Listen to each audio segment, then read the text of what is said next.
Drama serial अकबूल के आने वाली एपिसोड मोहब्बत, कुर्बानी और पछतावे का तूफान का मोड़ पर आ चुकी है। बिलाखिर आशिर मनैल को अपने घर तो ले आया, मगर उसकी खुशी की कीमत बहुत भारी है। मनैल का पहला कदम ही बतूल पर गुस्से का शोला बनकर बरसा, हमारी जिंदगियों से निकल जाओ वरना मैं आशिर से कहकर तुम्हें धक्के मारकर निकलवाऊंगी। जहर में डूबे अल्फाज जब आशिर ने सुने तो बतूल का दिल चकनाचूर हो गया। टूटा हुआ दिल लेकर उसने हमेशा के लिए आशिर की जिंदगी से निकल जाने का फैसला किया।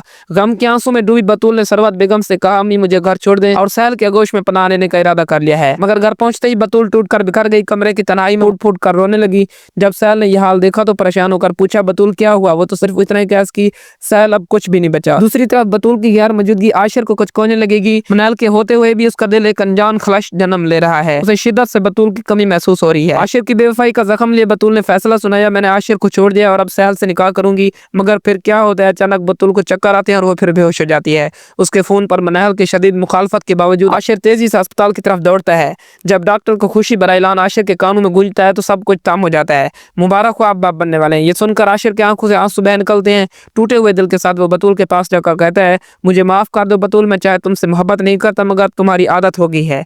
ये जज्बात इतराफ सुनकर मनैल कहती है, चलो आशिर यहाँ से चलें। मगर आशिर अब जाने को तैयार नहीं होगा। क्या बतूल अपने बच्चे की खातिर आशिर को माफ करके सहल के साथ अपने बनाए हुए नए रास्ते को छोड़ देगी? आशिर बाप बनने की खुशी में मनैल से अपना रिश्ता तोड़कर बतूल की मोहब्बत का काज झुकाएगा? क्या एक आदत का सहारा एक टूटे हुए रिश्ते को दोबारा जोड़ पाएगा? अपनी राय कमेंट सेक्शन में जरूर दीजिएगा।